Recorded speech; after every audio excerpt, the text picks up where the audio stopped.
आरोपों पर Bharat action mode में नजर आ रहा है। भारत ने 6 राजनयिकों को निष्कासित कर दिया है। जी हां, 19 अक्टूबर तक भारत छोड़ने का आदेश जारी कर दिया गया है। भारत ने कनाडा से अपना उच्चायुक्त वापस बुला लिया है। भारत अब कनाडा पर सख्त होता जा रहा है। भारत ने जस्टिस ट्रूडो के नए आरोपों पर कनाडा के उच्चायुक्त को समन भेजकर तलब किया है। विदेश मंत्रालय ने बताया कि कनाडा के प्रभारी राजदूत को तलब कर बताया गया है कि भारतीय उच्चायुक्त और अन्य राजनयिकों को निराधार तरीके से निशाना बनाना पूरी तरह से अस्वीकार्य है। भारत ने कनाडा के 6 राजनयिकों को 19 अक्टूबर रात 12 बजे तक या उससे पहले देश छोड़ने के लिए कहा है।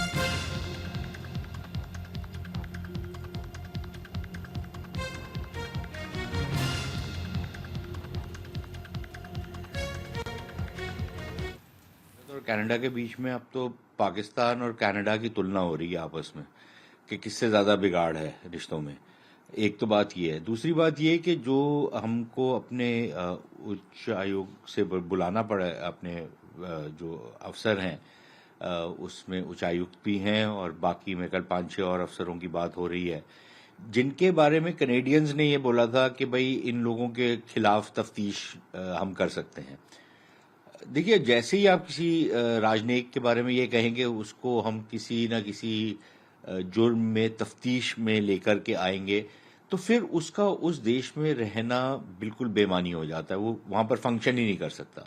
इसलिए मेरे ख्याल उचित बात तो यही थी और भारत के पास कोई विकल्प भी नहीं था बनस्बत इसके कि उनको वापस बुला लिया जाए। अब वो 5-6 लोगों को जो हम वापस बुलाया है, अब देखना यह है कि क्या भारत उनके जो यहाँ पर राजनयिक हैं उसी स्तर के उनको क्या वापस भेजेगा, देश निकाला देगा भारत से। देखिए, जिस राह पे भारत और कनाडा के रिश्ते जा रहे थे, ये तो एक ऑब्वियस नेक्स्ट स्टेप दिखता है, बट हाँ, बड़ा स्ट्रांग कदम है इंडिया के द्वारा। ये कनाडियन की सरकार को ये सोचना चाहिए था कि भारत कैसे रिएक्ट करेगा। ऐसा कदम जो उन्होंने उठाया, जिसके चलते हमें ये करने पे मजबूर हुए। बात यह कि आज की तारीख पे ट्रूडो अपनी डोमेस्टिक पॉलिटिक्स के लिए, अपने वोट बैंक के लिए, और उसके अलावा एक और बहुत अहम चीज है, एक चाइना स्कैंडल चल रहा है कनाडा के अंदर, जिसमें कि 2019 और 21 की जो इलेक्शन हुई थी, जो ट्रूडो जीते थे, उस इलेक्शन में चाइना ने इंटरफेयर करके ट्रूडो के एमपीज को जितवाया। ये एक स्कैंडल बन गया है ट्रूडो के लिए।